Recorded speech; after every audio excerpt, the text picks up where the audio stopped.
বাংলাদেশের ত্রয়োদশ জাতীয় সংসদ নির্বাচন ও জুলাই ঘোষণাপত্রের উপর গণভোটের বাকি আর মাত্র কয়েকটি দিন। এক প্রতিবেদনে Turkish radio and television corporation TRT দাবি করেছে, এখন আর শুধুমাত্র পশ্চিমা বিশ্বের প্রধান দেশগুলো নয়, সমগ্র বিশ্বের মনোযোগ বাংলাদেশের নির্বাচনের দিকে। 2024 সালের জুলাই আন্দোলনে আওয়ামী লীগ সরকারের পতন এবং তৎকালীন প্রধানমন্ত্রী শেখ হাসিনা ভারতে পালিয়ে যাওয়ার পর বাংলাদেশের প্রথম নির্বাচন এটি। অন্তর্বর্তী সরকারের অধীনে এই নির্বাচনের মধ্য দিয়ে আগের তিনবারের তথাকথিত পাতানো নির্বাচনের কবল থেকে বের হয়ে আসার চেষ্টা হিসেবেই দেখা হচ্ছে এই নির্বাচনকে। প্রতিবেদনে বলা হয়েছে, একসময় আমেরিকা, ব্রিটেন, কানাডা এবং ইইউভুক্ত দেশগুলোই কেবল প্রাথমিকভাবে বাংলাদেশের নির্বাচন ও গণতান্ত্রিক প্রক্রিয়া পর্যবেক্ষণ করত। তবে বিগত নির্বাচনগুলোর ক্ষেত্রে চায়না, ভারত, তুর্কি এবং গালফ কোঅপারেশন কাউন্সিলের দেশসমূহ থেকেও পর্যবেক্ষক দল এসেছে। লাইফে কখন কি হয় গ্যারান্টি আছে, তাই ইন্স্যুরেন্স করুন সিটি ব্যাংকে, কারণ ইন্স্যুরেন্স করলে সিটিতে সুরক্ষা পাবেন নিশ্চিন্তে।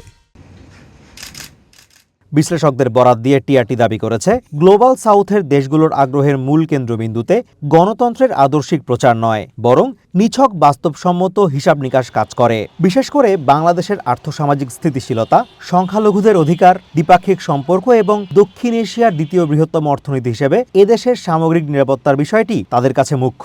মূলত এই ভূরাজনৈতিক শক্তিগুলো বাংলাদেশের সাথে তাদের সম্পর্ক আরও গভীর করতে আগ্রহী বলেই বাংলাদেশকে নিবিড়ভাবে পর্যবেক্ষণ করছে।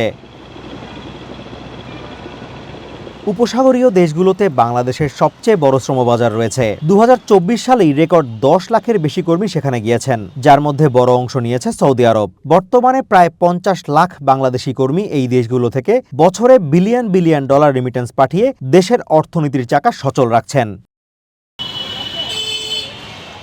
বর্তমানে বাংলাদেশের অর্থনীতি ও জাতীয় নিরাপত্তা রক্ষায় মধ্যপ্রাচ্য, তুর্কি ও চায়না একযোগে গুরুত্বপূর্ণ ভূমিকা পালন করছে। একদিকে 50 লাখ প্রবাসীর রেমিটেন্স ও জ্বালানি বিনিয়োগে ভরসা যোগাচ্ছে উপসাগরীয় দেশগুলো, অন্যদিকে তুর্কির সাথে শুরু হচ্ছে উন্নত ড্রোন ও সমরাস্ত্রের যৌথ উৎপাদন। এর পাশাপাশি চায়নার সাথে ড্রোন কারখানা স্থাপন এবং মেগা প্রকল্পের বিনিয়োগ ঢাকার কৌশলগত অবস্থানকে আরও শক্তিশালী করেছে। মূলত কোনো নির্দিষ্ট রাজনৈতিক আদর্শের চেয়ে অর্থনৈতিক প্রবৃদ্ধি ও প্রতিরক্ষা সক্ষমতা বৃদ্ধি এখন বাংলাদেশের বৈদেশিক নীতির প্রধান লক্ষ্য বলেই মনে করা হচ্ছে। শেখ হাসিনার ক্ষমতাচ্যুতি ও ভারতে তার আশ্রয় দেয়াকে কেন্দ্র করে ঢাকা দিল্লি সম্পর্কের অবনতি ঘটেছে, যার ফলে বাংলাদেশে ভারত বিরোধী মনোভাব এবং পাকিস্তান, চায়নার সাথে কৌশলগত ঘনিষ্ঠতা বাড়ছে।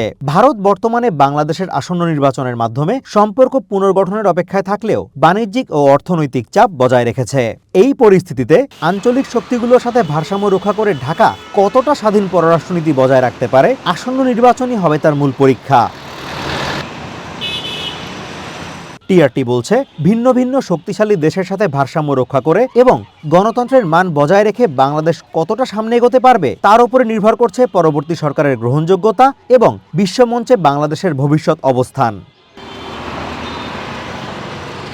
Azimur Rashid Kanak, one international desk.